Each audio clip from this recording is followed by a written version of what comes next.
Hi hello ನಮಸ್ತೆ, ನಾನು ನಿಮ್ಮ ಗೀತಾ ಸಂತೋಷ್. ಸಿರಿ ಸಂಭ್ರಮ ಚಾನಲ್ಗೆ ನಿಮ್ಮೆಲ್ರಿಗೂ ಸ್ವಾಗತ. ಇನ್ನೂ ನನ್ನ ಚಾನಲ್ನ ಸಬ್ಸ್ಕ್ರೈಬ್ ಆಗಿಲ್ಲ ಅಂದರೆ ಪ್ಲೀಸ್ ಸಬ್ಸ್ಕ್ರೈಬ್ ಆಗಿ, ಹಾಗೆ ಬೆಲ್ ಬಟನ್ನ ಕ್ಲಿಕ್ ಮಾಡೋದನ್ನ ಮರಿಬೇಡಿ. ಸಂಡೇ ನಾವೆಲ್ಲರೂ ಎಲ್ಲಿಗೆ ಹೋಗ್ತಾ ಇದ್ದೀವಿ, ಏನೇನೆಲ್ಲ ನಡೀತು ಅಂತ ನಾನು ಇವತ್ತಿನ ವೀಡಿಯೋದಲ್ಲಿ ನಿಮ್ಮೆಲ್ರಿಗೂ ತಿಳಿಸ್ಕೊಡ್ತಾ ಇದ್ದೀನಿ. ಮೊದಲನೇದಾಗಿ ಏನಪ್ಪ ಅಂತಂದರೆ, ಬೆಂಗಳೂರಲ್ಲಿ ಆಟೋಗೆ ಗ್ಯಾಸ್ದೇ ಒಂದು ಸಮಸ್ಯೆ ಆಗಿಬಿಟ್ಟಿದೆ. ಕ್ಯೂ ನೋಡಿದ್ರಲ್ಲ ಎಷ್ಟು ಇತ್ತು ಅಂತಂದರೆ, ಪಾಪ ಅವರು ಗ್ಯಾಸ್ ತುಂಬಿಸ್ಕೊಂಡು ಮನೆಗೆ ಯಾವಾಗ ಹೋಗ್ತಾರೋ, ಬಾಡಿಗೆ ಯಾವಾಗ ಹೊಡಿತಾರೋ ಅನ್ನೋದೇ ಒಂದು ಆಟೋದವ್ರಿಗೆ ಟೆನ್ಷನ್ ಆಗಿಬಿಟ್ಟಿದೆ. ಅಂತೂ ಇಂತೂ ನಾವು ಯಶವಂತಪುರ ಹೋಗಬೇಕಾಗಿತ್ತು, ಆಟೋ ಬುಕ್ ಆಯಿತು. ನಾವೆಲ್ಲರೂ ಸಂಡೇ ಮನೆ ದೇವರಿಗೆ ಹೋಗಬೇಕಾಗಿತ್ತು. ಅದಕ್ಕೋಸ್ಕರ ಎಲ್ಲನೂ ಬೆಳಗ್ಗೆ ಬೇಗನೆ ಎದ್ದು ತಿಂಡಿ ಎಲ್ಲನೂ ರೆಡಿ ಮಾಡ್ಕೊಂಡ್ವಿ. ಇವಾಗಂತೂ ಗ್ಯಾಸ್ ಸಮಸ್ಯೆ ಇರೋದ್ರಿಂದ ತಿಂಡಿ ಎಲ್ಲ ಸಿಗೋದೇ ಕಷ್ಟ ಆಗಿಬಿಟ್ಟಿದೆ ಹೋಟೆಲ್ಗಳಲ್ಲಿ. ಅದಕ್ಕೆ ಸರಿ ಅಂದ್ಬಿಟ್ಟು ನಾವು ಬೆಳಗ್ಗೆ 2:30-3 ಗಂಟೆಗೆ ಎಲ್ಲನೂ ಎದ್ದು ತಿಂಡಿಗೆ ಅಂದ್ಬಿಟ್ಟು ಇಡ್ಲಿ ಮತ್ತು ಟೊಮೊಟೊ ಚಟ್ನಿನ ಮಾಡ್ಕೊಂಡ್ವಿ. ಹಾಗೆ ನೆಕ್ಸ್ಟು ಮಧ್ಯಾಹ್ನಕ್ಕೆ ಸ್ವಲ್ಪ ಚಿತ್ರಾನ್ನನೂ ಸ್ವಲ್ಪ ಮಾಡ್ಕೊಂಡ್ವಿ. ನೋಡೋಣ ಅಂತ ಹೇಳಿಬಿಟ್ಟು, ಇವಾಗ ಹೋಟ್ಲುಗಳಲ್ಲಿ ಊಟ ತಿಂಡಿ ಸಿಗೋದೇ ಸ್ವಲ್ಪ ಕಷ್ಟ ಆಗಿಬಿಟ್ಟಿದೆ. ಸಿಕ್ಕಿದ್ರೂ ಸಿಕ್ಕಾಬಟ್ಟೆ ರೈಟ್ ಇದೆ ಅಂತಲೇ ಹೇಳ್ಬೋದು. ಅದಕ್ಕೋಸ್ಕರ ಮನೆಯೇ ಎಲ್ಲನೂ ಮಾಡಿಕೊಂಡು ತಿಂಡಿ ಎಲ್ಲನೂ ಮಾಡಿಕೊಂಡು ರೆಡಿ ಮಾಡಿ ಎಲ್ಲ ಬಾಕ್ಸ್ಗಳಿಗೆ ಹಾಕ್ಕೊಂಡು ನಾವು ಸಂಡೇ ಬೆಳಗ್ಗೆ ಹೊರಡೋಷ್ಟರಲ್ಲಿ ಆಲ್ಮೋಸ್ಟ್ 7 o'clock ಏನೋ ಆಗಿಬಿಟ್ಟಿತ್ತು. ಸರಿ ಅಂದ್ಬಿಟ್ಟು ಕಾರಲ್ಲೆಲ್ಲನೂ ಎತ್ತಿಟ್ಕೊತಾ ಇದ್ವಿ. ಒಂದು ದೇವಸ್ಥಾನಕ್ಕೆ ಎಲ್ಲರೂ ಹೋಗ್ಬೇಕಂತಂದರೆ ಮನೆ ದೇವ್ರಿಗೆ ಏನೋ ಒಂಥರ ಖುಷಿ ಅಂತಲೇ ಹೇಳ್ಬೋದು. ಸರಿ ಅಂದ್ಬಿಟ್ಟು ಆಲ್ರೆಡಿ ತನ್ವಿ ಮತ್ತು ಅಪ್ಪು ಕಾರಲ್ಲಿ ಕೂತ್ಕೊಂಡ್ಬಿಟ್ಟಿದ್ರು. ಸರಿ ಅಂದ್ಬಿಟ್ಟು ಕಾರಲ್ಲಿ ಎಲ್ಲನೂ ರೆಡಿ ಮಾಡಿ ಇಟ್ಕೊಂಡು ನಾವೆಲ್ಲಾದರೂ ಹೊರಡಬೇಕಾದ್ರೆ ಮೊದಲನೇದಾಗಿ ಕಾರ್ನ ಪೂಜೆ ಮಾಡಿಬಿಟ್ಟು ಏನೋ ಒಂದು ನಮ್ಮದು ಮನಸ್ಸಿಗೆ ಒಂಥರ ಸಮಾಧಾನ ಆಗಬೇಕು. ಅದಕ್ಕೋಸ್ಕರ ನಾವು ಒಳ್ಳೆಯದಾಗಲಿ ಅಂತ ಹೇಳಿಬಿಟ್ಟು ದೇವ್ರನ್ನ ನೆನೆಸ್ಕೊಂಡು ಕಾರ್ಗೆ ಪೂಜೆನ ಮಾಡ್ಕೊತಾ ಇದ್ವಿ.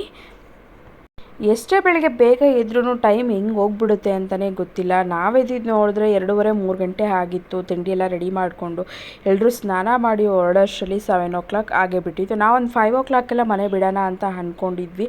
ಮಕ್ಕಳಿರೋದ್ರಿಂದ ಅವ್ರನ್ನೆಲ್ಲನೂ ಎಬ್ಬಿಸಿ ರೆಡಿ ಮಾಡಿ ಹೋಗೋದು ಸ್ವಲ್ಪ ಕಷ್ಟನೇ ಇತ್ತು. ಪೂಜೆ ಸಾಮಾನೆಲ್ಲ ಹಿಂದಿನ ದಿನವೇ ಸಾಟರ್ಡೇ ತೊಗೊಂಡ್ಬಿಟ್ಟಿದ್ವಿ.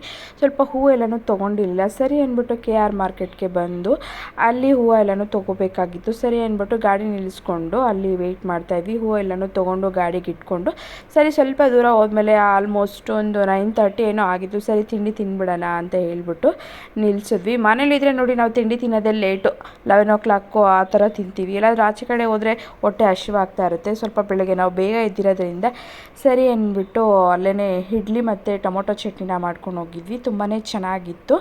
ಆರ್ಟ್ ಬಾಕ್ಸಲ್ಲಿ ಹಾಕಿಟ್ಕೊಂಡು ಹೋಗಿರೋದ್ರಿಂದ ಸ್ವಲ್ಪ ಬಿಸಿಯಾಗೇ ಇತ್ತು. ಸರಿ ಅಂದ್ಬಿಟ್ಟು ಅಲ್ಲೇ ಒಂದು ಕಡೆ ನಿಲ್ಲಿಸ್ಬಿಟ್ಟು ಜಾಗನೂ ಸ್ವಲ್ಪ ಚೆನ್ನಾಗಿತ್ತು. ಸರಿ ಅಂದ್ಬಿಟ್ಟು ಅಲ್ಲೇ ತಿಂಡಿ ತಿಂದ್ಕೊಂಡು ಏನೋ ಒಂಥರ ಚೆನ್ನಾಗಿತ್ತು ಅಂತಲೇ ಹೇಳ್ಬೋದು. ಒನ್ ಡೇ ಟ್ರಿಪ್ಪು ಹೋಗಿರೋದ್ರಿಂದ ಮನೆ ದೇವ್ರಿಗೆ ಹೋಗಬೇಕಾಗಿತ್ತು. ತುಂಬ ದಿನದಿಂದ ಆಸೆ ಇತ್ತು ಹೋಗಬೇಕು ಅಂತ. ಸರಿ ದೇವರು ಯಾವಾಗ ನೀವು ಬರಬೇಕು ಅಂತ ಅಂದ್ಕೊತಿರೋ ಆವಾಗಲೇ ಬರೋಕ್ಕಾಗೋದು ಅಂತ ಅಂದ್ಕೊಂಡು ಸಂಡೇ ನಾವೆಲ್ಲರೂ ಮನೆ ದೇವ್ರಿಗೆ ಹೋದ್ವಿ. ಅದು ತಮಿಳ್ನಾಡು ಹತ್ರ ಇರೋ ಹುಪ್ಪೇಟೆ, ಅಲ್ಲಿ ದೇವಸ್ಥಾನ ಇದೆ, ಮಾರಮ್ಮ ದೇವಿ ದೇವಸ್ಥಾನ, ಅಲ್ಲಿಗೆ ಅಂತ ನಾವು ಹೊರಡಿದ್ದು. ಸರಿ ಅಂದ್ಬಿಟ್ಟು ಅಲ್ಲೇ ಇಡ್ಲಿ ಮತ್ತು ಟೊಮೊಟೊ ಚಟ್ನಿ ಎಲ್ಲ ನೀಟಾಗೆ ಎಲ್ಲನೂ ತಿಂದ್ಬಿಟ್ಟು ಅಲ್ಲೇ ಎಲ್ಲನೂ ತಿಂಡಿ ಎಲ್ಲನೂ ಮುಗಿಸ್ಕೊಂಡು ಸರಿ ಅಂದ್ಬಿಟ್ಟು ನೆಕ್ಸ್ಟು ಕಾರಲ್ಲಿ ಕೂತ್ಕೊಂಡು ಹೊರಟ್ವಿ. ಹಾಗೆ ಸ್ವಲ್ಪ ದೂರ ಹೋಗ್ತಾ ಅಲ್ಲಿ ಕಾಫಿ ಕುಡಿಯೋಣ ಅಂತ ಅಂದ್ಕೊಂಡ್ವಿ. ಕಾಫಿ ಕುಡಿಯೋದಕ್ಕೆ ಟೈಮ್ ಸಿಕ್ಕಲಿಲ್ಲ. ನೆಕ್ಸ್ಟ್ ಹಾಗೆ ಇನ್ನೊಂದು ಸ್ವಲ್ಪ ದೂರ ಹೋಗ್ಬಿಟ್ಟು ಒಂದು ಬೇಕ್ರಿ ಹತ್ರ ನಿಲ್ಲಿಸಿದ್ವಿ. ಅಲ್ಲಿ ಕಾಫಿನೂ ಸಹ ಇತ್ತು, ಕಾಫಿ ಟೀ. ಮತ್ತು ಮಕ್ಕಳು ನೋಡಿ ಬಂದಿದ್ದ ತಕ್ಷಣ ಅವರು ಚಾಕ್ಲೇಟ್ಸು, ಕೇಕು ಆ ಥರದ್ದೇ ಮಕ್ಕಳು ಇಷ್ಟಪಡೋದು. ನಾವೇನಪ್ಪ ಇಷ್ಟಪಡ್ತೀವಿ ಅಂತಂದರೆ ಏನಾದರೂ ಸ್ನ್ಯಾಕ್ಸ್ ಥರ ರೀತಿಯಾಗಿ ಇಷ್ಟಪಡ್ತೀವಿ. ಈ ಸಿಕ್ಕಾಪಟ್ಟೆ ಬಿಸಿಲು, ತಮಿಳ್ನಾಡು ಅಂದ್ರೇ ಕೇಳಬೇಕಾ, ಸಿಕ್ಕಾಪಟ್ಟೆ ಬಿಸಿಲಿರೋದ್ರಿಂದ ಆ ಮಕ್ಕಳು ಐಸ್ ಕ್ರೀಮು, ಜ್ಯೂಸು ಆ ಥರ ಇಸ್ಕೊಂಡ್ರು. ಸರಿ ಅಂದ್ಬಿಟ್ಟು ನಾವು ಸ್ವಲ್ಪ ಅಲ್ಲಿ ತಿಂಡಿ ತಿಂದಿದ್ವಲ್ಲ ಅಂದ್ಬಿಟ್ಟು ಬೆಳಗ್ಗೆ ಕಾಫಿ ಬೇಗನೆ ಕುಡಿದಿದ್ವಿ. ಸರಿ ತಿಂಡಿ ಆದಮೇಲೆ ಒಂದು ಸ್ವಲ್ಪ ಕಾಫಿ ಕುಡಿಯೋಣ ಅಂತ ಹೇಳ್ಬಿಟ್ಟು ಅಲ್ಲಿ ಕಾಫಿ ಕುಡ್ಕೊಂಡು ಮಕ್ಕಳೆಲ್ಲ ಏನೇನು ಬೇಕೋ ಎಲ್ಲ ಇಸ್ಕೊಂಡು, ತನ್ವಿ ಅಂತೂ ಫಸ್ಟು ಹೋಗಿದ ತಕ್ಷಣ ಐಸ್ ಕ್ರೀಮ್ನ ತೊಗೊಂಡ್ಲು. ನಾನು ಕಾಫಿ ತೊಗೊಂಡೆ. ನಾನು ಮತ್ತು ಅಕ್ಕ ಕಾಫಿ ತೊಗೊಂಡ್ವಿ. ಅಲ್ಲಿಂದ ಕಾಫಿ ಕುಡ್ಕೊಂಡು ನೆಕ್ಸ್ಟು ಮಕ್ಳು ಏನೇನು ಬೇಕೋ ಎಲ್ಲ ತೊಗೊಂಡ್ರು. ಇವನು ಬಂದು ಐಸ್ ಕ್ರೀಮ್ನ ತೊಗೊಂಡ.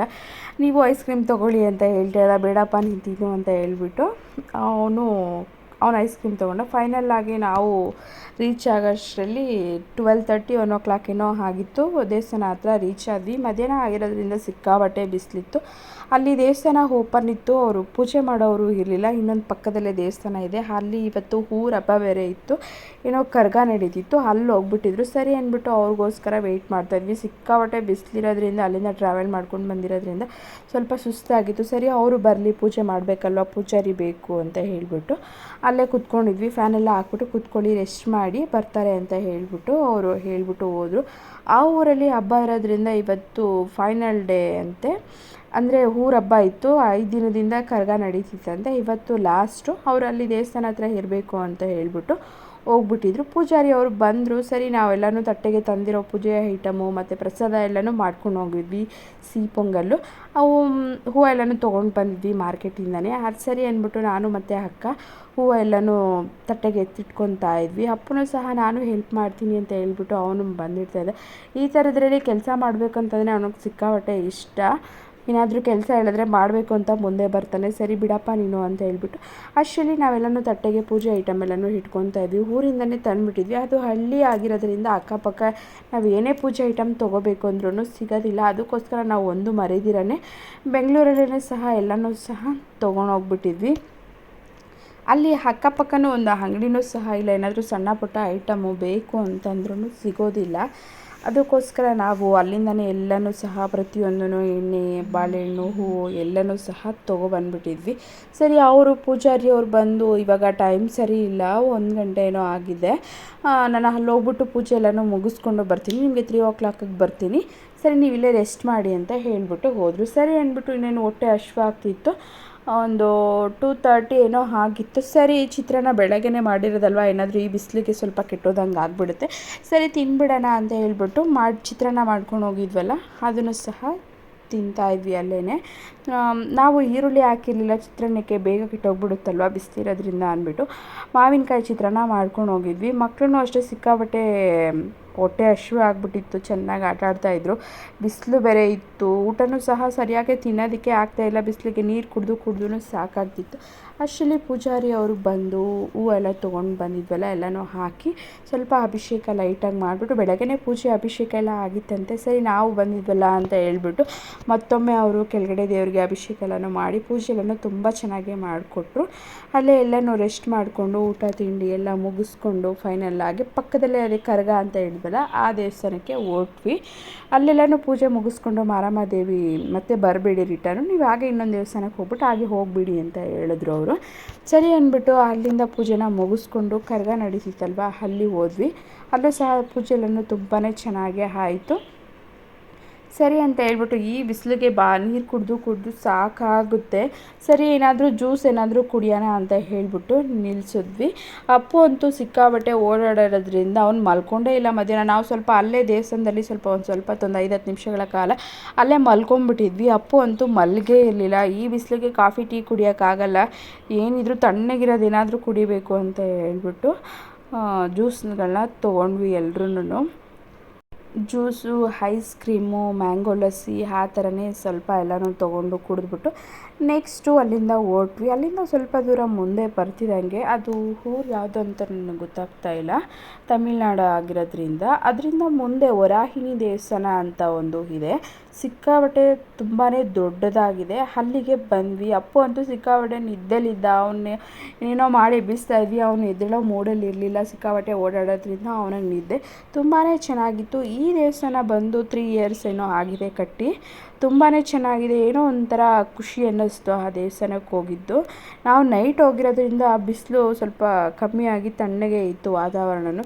ಸರಿ, ಅಲ್ಲೇ ನಾನು ಪೂಜೆ ಎಲ್ಲನೂ ಮುಗಿಸ್ಕೊಂಡು ಎಲ್ಲ ಒಂದು ರೌಂಡ್ ಹಾಕ್ಕೊಂಡು ಅಲ್ಲಿ ಎಲ್ಲನೂ ಟೈಮ್ ಸ್ಪೆಂಡ್ ಮಾಡಿ ಓಡೋಷ್ಟರಲ್ಲಿ 1 hour ಏನೋ ಬೇಕು. ಆ ದೇವಸ್ಥಾನ ಒಳಗಡೆ ಹೋದರೆ ತುಂಬಾ ಚೆನ್ನಾಗಿದೆ, ಆಚೆ ಬರಬೇಕು ಅನ್ನೋ ಮನಸ್ಸೇ ಬರಲ್ಲ.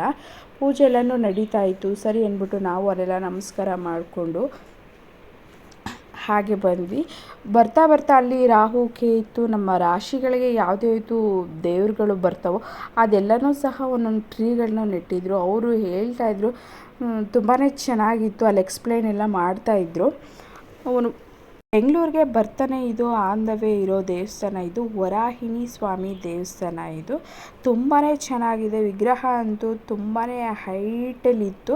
ಅಲ್ಲಿ ಏನೇನು ಬೇಕೋ ಎಲ್ಲನೂ ಸಹ ಹೇಳ್ಕೊಡ್ತಾರೆ, ಮತ್ತು ಯಾವ ರೀತಿಯಾಗಿ ಪೂಜೆ ಪುನಸ್ಕಾರ ಎಲ್ಲನೂ ಮಾಡಬೇಕು ಅನ್ನೋದನ್ನೂ ಸಹ ಅವರು ತಿಳಿಸ್ಕೊಡ್ತಾಯಿದೆ. ಅದು ಬಂದು ಇವಾಗ ರೀಸೆಂಟಾಗಿ ಓಪನ್ ಆಗಿರೋದ್ರಿಂದ ಸ್ವಲ್ಪ ಜನ ಕಮ್ಮಿ ಇದ್ದಾರೆ, ಆದರೂ ಇವಾಗ ಸ್ವಲ್ಪ ಎಲ್ಲ ಜನಗಳಿಗೆ ಗೊತ್ತಾಗ್ತಾ ಇದೆ. ಇವಾಗ ಸ್ವಲ್ಪ ಎಲ್ಲರೂ ಅಲ್ಲಿ ಬರ್ತಾಯಿದ್ದಾರೆ. ಅವ್ರನ್ನ ಕೇಳಿದ್ವಿ, ಹೇಳಿದ್ವಿ ಎಷ್ಟು ವರ್ಷ ಆಯಿತು ಅಂತ ಹೇಳಿದ್ದಕ್ಕೆ 3 ವರ್ಷ ಆಗಿದೆ. ಇದು ಪಬ್ಲಿಸಿಟಿ ಮಾಡಬೇಕು ಅಂತ ಇದು ಯೂಟ್ಯೂಬಲ್ಲೆಲ್ಲನೂ ನೋಡಿದ್ರೂ ಸಹ ಬರುತ್ತೆ. ಈ ದೇವಸ್ಥಾನ ವರಾಹಿನಿ ಸ್ವಾಮಿ ದೇವಸ್ಥಾನ ಅಂತ ಹಾಕಿದ್ರೆ ಇದ್ರದ್ರ ಬಗ್ಗೆ ಎಲ್ಲನೂ ತಿಳಿಸ್ಕೊಡ್ತಾರೆ ಅದರಲ್ಲಿ. ಸರಿ ಅಂದ್ಬಿಟ್ಟು ನಾವು ಯೂಟ್ಯೂಬ್ ನೋಡೇ ಹೋಗಿದ್ದು. ತುಂಬಾ ಚೆನ್ನಾಗಿತ್ತು ಹೋಗಿದ್ದು. ಇನ್ನೂ ಟೈಮ್ ಇತ್ತು ಅಂತ ಹೇಳಿಬಿಟ್ಟು ನಾವು ಅಲ್ಲಿಗೆ ಹೊರಟ್ವಿ. ತುಂಬಾ ಚೆನ್ನಾಗಿತ್ತು ಅಂತಲೇ ಹೇಳ್ಬೋದು. ಅಲ್ಲಿಂದ ಮುಂದೆ ಬರ್ತಾ ವರಾಹಿನಿ ಸ್ವಾಮಿ ದೇವ್ರದ್ದು ವಿಗ್ರಹ ಇದೆ. ತುಂಬಾ ದೊಡ್ಡದಾಗಿದೆ ಅಂತಲೇ ಹೇಳ್ಬೋದು. ಅದು ಎಷ್ಟು ಅಡಿ ಇದೆ ನನಗೂ ಗೊತ್ತಿಲ್ಲ. ಅಲ್ಲಿ ಕಾಣಿಸ್ತಿದೆ ನೋಡಿ, ತುಂಬಾ ಚೆನ್ನಾಗಿದೆ. ಲೈಟಿಂಗ್ಸ್ ಆಗಲಿ ವಾತಾವರಣ ಆಗಲಿ ತುಂಬಾ ಚೆನ್ನಾಗಿದೆ ಅಂತಲೇ ಹೇಳ್ಬೋದು. ಇಲ್ಲಿ ಮತ್ತು ದೀಪನೂ ಸಹ ಅಂಟಿಸ್ಬೋದು ಅಲ್ಲಿ. ಸರಿ ಅಂದ್ಬಿಟ್ಟು ನಾವು ದೀಪನ ಆಚೆ ಕಡೆಯಿಂದನೇ ತೊಗೋಬೇಕು. ಅಲ್ಲಿ 50 ರುಪೀಸ್ ಏನೋ ಕೊಟ್ಟರೆ 3 ದೀಪ, ಸ್ವಲ್ಪ ಹೂ ಮತ್ತು ಎಣ್ಣೆ ಎಲ್ಲನೂ ಅವರೇ ಸಹ ಕೊಡ್ತಾರೆ, ಬತ್ತಿ ಎಲ್ಲನೂ. ನಾವು ಅಂದ್ಕೊಂಡಿರೋ ಕೆಲಸ ನೆರವೇರಲಿ ಅಂತ ಹೇಳಿಬಿಟ್ಟು ದೇವರಲ್ಲಿ ಪ್ರಾರ್ಥನೆ ಮಾಡಿಕೊಂಡು ಅಲ್ಲಿ ದೀಪನ ಅಂಟಿಸಿದ್ವಿ. ಒಂಥರ ಮನಸ್ಸಿಗೆ ಖುಷಿ ಅಂತಲೇ ಅನ್ನಿಸ್ತು. ನಾವೇನಾದರೂ ಅಂದ್ಕೊಂಡು ಅಲ್ಲಿ ದೀಪ ಹಂಚಿದ್ರೆ ಆಗುತ್ತೆ ಅನ್ನೋ ಒಂದು ಇದೆ. ಸರಿ ಅಂದ್ಬಿಟ್ಟು ನಾವು ಅಲ್ಲಿ ಎಲ್ಲರೂ ಹಚ್ತಾಯಿದ್ವು. ಅವ್ರನ್ನ ಆಚೆ ಕೇಳಿದ್ದಕ್ಕೆ ಈ ಥರ ಮಾಡಬೇಕು, ದೀಪನ ಅಂಟಿಸ್ಬೇಕು ಅಲ್ಲಿ ಅಂತ ಹೇಳಿದ್ರು. ಸರಿ ಅಂದ್ಬಿಟ್ಟು ನಾವು ಸಹ ಹೋಗಿ ಅಲ್ಲಿ ದೀಪನ ಅಂಟಿಸಿದ್ವಿ. ದೇವಸ್ಥಾನ ಒಳಗಡೆ ಹೋಗ್ಬಿಟ್ರೆ ಆಚೆ ಕಡೆ ಬರೋಕ್ಕೆ ಒಂಥರ ಮನಸ್ಸೇ ಇರಲ್ಲ, ಅಷ್ಟು ಚೆನ್ನಾಗಿದೆ ತುಂಬಾ ದೇವಸ್ಥಾನ. ನೀವು ಒಮ್ಮೆ ಒಂದು ಸಲ ಹೋಗಿ ಬನ್ನಿ. ಆ ಕಡೆ ತಮಿಳ್ನಾಡು ಕಡೆ ಹೋದಾಗ ತುಂಬಾ ಚೆನ್ನಾಗಿದೆ ಅಂತಲೇ ಹೇಳ್ಬೋದು. ಈ ಥರ ದೇವರು ಅಲ್ಲಿ ದೀಪನ ಅಂಟಿಸ್ಬಿಟ್ಟು ವರಾಹಿನಿ ಸ್ವಾಮಿ ದೇವಸ್ಥಾನ ಮುಂದೆ ಬಂದ್ವಿ. ತಮಿಳ್ನಾಡು ಕಡೆ ಹೋಗ್ಬಿಟ್ರೆ ದೇವಸ್ಥಾನಗಳಂತೂ ತುಂಬಾ ಚೆನ್ನಾಗಿರುತ್ತೆ. ಮೇಂಟೆನೆನ್ಸು ಅಷ್ಟೇ ಚೆನ್ನಾಗೇ ಇಟ್ಟಿರ್ತಾರೆ ಅಂತಲೇ ಹೇಳ್ಬೋದು. ರೋಡುಗಳು ಅಷ್ಟೇ ತುಂಬಾ ಸೂಪರಾಗಿದೆ. ಹೋಗೋದು ಬರೋದು ಗೊತ್ತಾಗೋದೇ ಇಲ್ಲ, ಅಷ್ಟು ಚೆನ್ನಾಗಿದೆ. ದೇವಸ್ಥಾನಗಳಂತೂ ಹೇಳೋ ಹಾಗೆ ಇಲ್ಲ, ಸಿಕ್ಕಾಪಟ್ಟೆ ದೇವಸ್ಥಾನಗಳಿವೆ. ನೋಡಬೇಕು ಅಂತ ಅಲ್ಲಿ ಹೋದರೆ ಟೈಮೇ ಸಾಕಾಗಲ್ಲ, ಅಷ್ಟು ದೇವಸ್ಥಾನಗಳಿವೆ. ಒಂಥರ ಖುಷಿ ಸಿಗುತ್ತೆ ದೇವಸ್ಥಾನಗಳಿಗೆ ಹೋಗಿ ಬರೋದು. ನೋಡಿ, ಇದೆ ವರಾಹಿನಿ ಸ್ವಾಮಿ ದೇವಸ್ಥಾನ. ತುಂಬಾ ಹೈಟ್ ಇದೆ ಅಂತಲೇ ಹೇಳ್ಬೋದು. ಅಲ್ಲಿ ದೇವರಿಗೆ ಅಭಿಷೇಕ ಎಲ್ಲನೂ ಮಾಡೋ ಆಪ್ಷನ್ ಇದೆ. ಅದು ಟೈಮಿಂಗ್ಸ್ ಎಲ್ಲ ಗೊತ್ತಿಲ್ಲ. ಬೆಳಗ್ಗೆ ಬೇಗನೆ ಹೋದರೆ ನಾವು ಪೂಜೆ ಮಾಡೋ ಥರ ಎಲ್ಲನೂ ಸಿಗುತ್ತೆ. ಇವತ್ತಿನ ವಿಡಿಯೋ ಸಂಡೇ ಮನೆ ದೇವರ ದರ್ಶನ ಆಗಿ ಫೈನಲ್ ಆಗಿ ಮನೆಗೆ ಹೊರಟ್ವಿ. ಇವತ್ತಿನ ವಿಡಿಯೋ ನಿಮ್ಮೆಲ್ರಿಗೂ ಇಷ್ಟ ಆಗಿದೆ ಅಂತ ತಿಳ್ಕೊತೀನಿ. ಇನ್ನಷ್ಟು ವಿಡಿಯೋಗಳಿಗಾಗಿ ನನ್ನ ಚಾನಲ್ನ ನೋಡ್ತಾ ಇರಿ, ಹಾಗೆ ಸಬ್ಸ್ಕ್ರೈಬ್ ಮಾಡೋದನ್ನ ಮರಿಬೇಡಿ. Thank you.